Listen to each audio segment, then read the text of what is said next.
This one's going to be more of a product spotlight video, but we're going to go with the term review for now because I will give my opinion on it. Specifically, we're going to be talking about the 1171 Designs optic plates for the Smith&Wesson M&P series. When I first got these three M&Ps, I bought CHPWS plates for all of them, 2 acro adapter plates, and then a filler plate for an RMR for the one. The issue arose to me was the acro plates became loose, and then when I kind of took them off and looked at them to reinstall them, I noticed the little ledge that the acro clamp grabs onto had some deformation on it.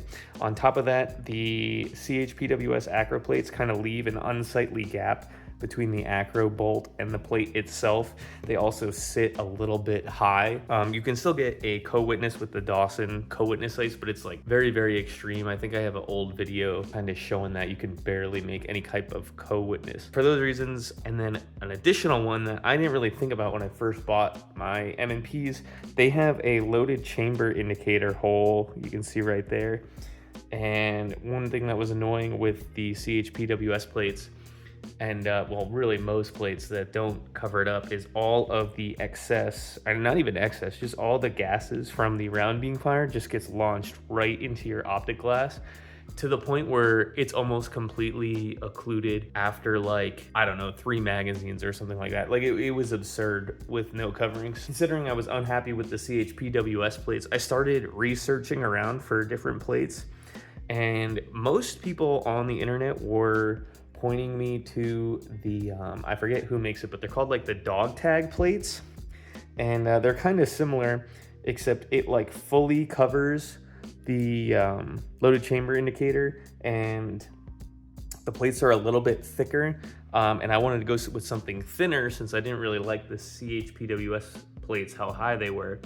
So I was still looking around. Originally was going to go that way, and then I found this company called 1171 Designs, and they make their plates out of titanium, and at least from what I could tell online and in person, it ended up being true. Their acro plates specifically sit a little bit lower than everybody else's, and it still has this little guard pocket thing to redirect the gases on the loaded chamber indicator.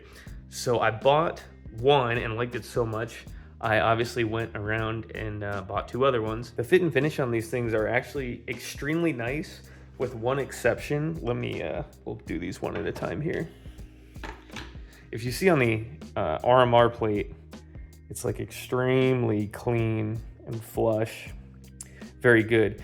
Granted, the RMR plate from CHPWS didn't really give me any issues. I believe it's just because it's a filler plate as opposed to an adapter plate.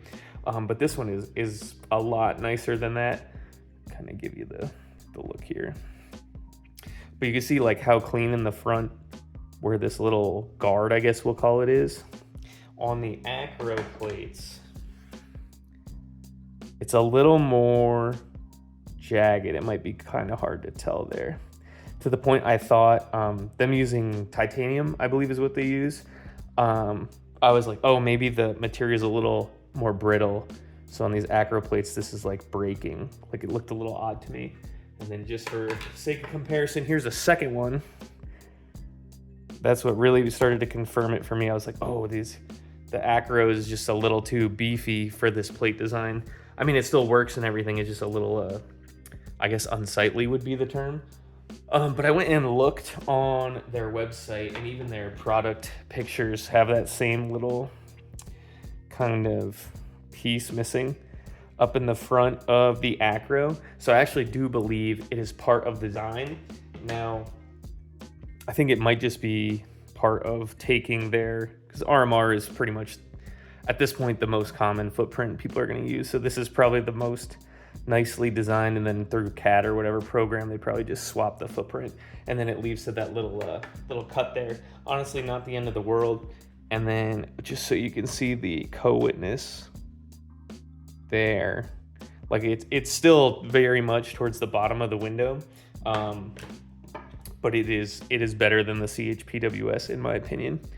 The other thing, I kind of saw some like mixed reports. The dog tag, people were saying gas was still getting through. And then, you know, this is less coverage than those dog tag plates.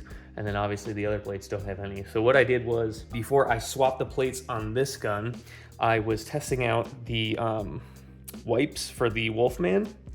So what I did was, on the CHPWS plate, I ran, I believe I did it was 200 rounds suppressed, because I figured that'd get the most gas going to the back.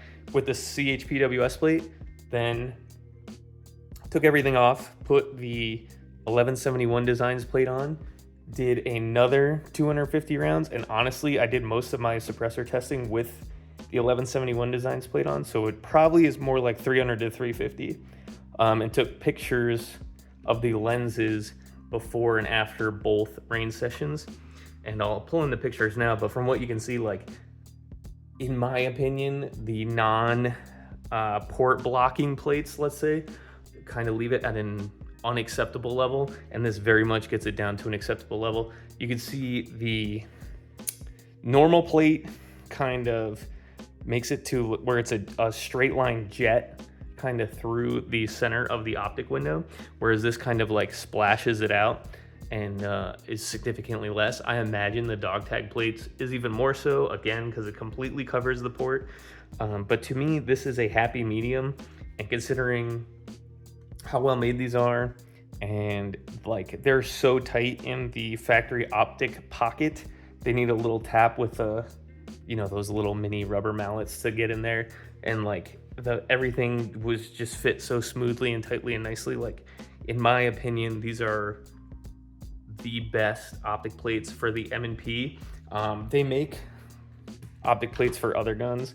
I just haven't tried them yet. In the future, I probably will, just being at how much I actually enjoyed these optic plates. Downside, they are expensive. I think they're like $100 a plate, and he does take a while to get them out. I think it took mine like, I want to say it was like a month or so, maybe a little over a month.